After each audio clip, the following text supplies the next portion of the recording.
2014 წელს შინაგან საქმეთა სამინისტრომ განახორციელა მთელი რიგი პროექტები. აშენდა 5 და მიმდინარეობს რამოდენიმე სასაზღვრო სექტორის მშენებლობა. საქართველოს სასაზღვრო პოლიციას ამერიკის შეერთებული შტატების საელჩომ საჩუქრად გადმოსცა 25 კვადროციკლი და დაცული რადიოკომუნიკაციის აღჭურვილობა.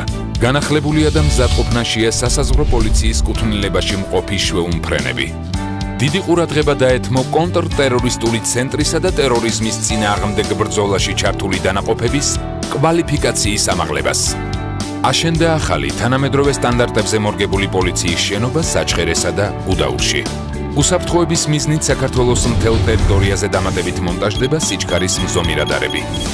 სასაზღვრო პოლიციის სანაპირო დაცვის დეპარტამენტს გადმოეცა საინჟინრო გემთსარემონტო სახელოსნოსთვის საჭირო ტექნიკა და მცურავი საშუალებების ამწე.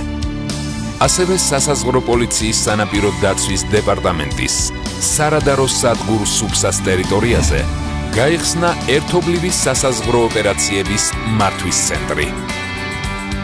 დაიწყო კინოლოგიური სამსახურის შესაძლებლობების განვითარების პროექტი. განხორციელდა დროებითი და მუდმივი ვოლიერების მშენებლობა და რეკონსტრუქცია. დაცვის პოლიციის თანამშრომლებისთვის შეიქმნა უნიფორმის ახალი დიზაინი. ასევე უნიფორმა გამოეცვალა უბნის ინსპექტორებს. მიგრაციის სამსახურის ფარგლებში დასრულდა არალეგალ მიგრანტთა დროებითი განთავსების ცენტრის მშენებლობის პროცესი. კეთილ მოეწყო მიგრანტთათვის საცხოვრებელი ოთახები. ცენტრის შემოგარენში განთავსდა ბავშვების გასართობი პარკი და კალათბურთის მოედანი. გარემონტდა დროებითი მოთავსების იზოლატორები. ახალ სტანდარტებზე გადავიდა ოპერატიულ სამორიგეო საქმიანობის სამსახური.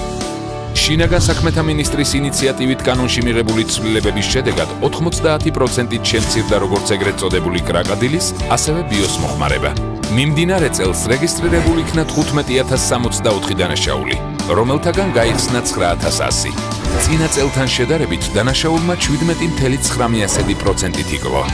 მოხდა საერთაშორისო ნარკოტრანზიტის საქმის გახსნა და უპრეცედენტო რაოდენობის 3 ტონამდე თხევადი ჰეროინის ამოღება. უმაღლესი სასწავლებლის სტატუსი მიენიჭა შინაგან საქმეთა სამინისტროს აკადემიას. მუდამ ქვეყნის სამსახურში შინაგან საქმეთა სამინისტრო.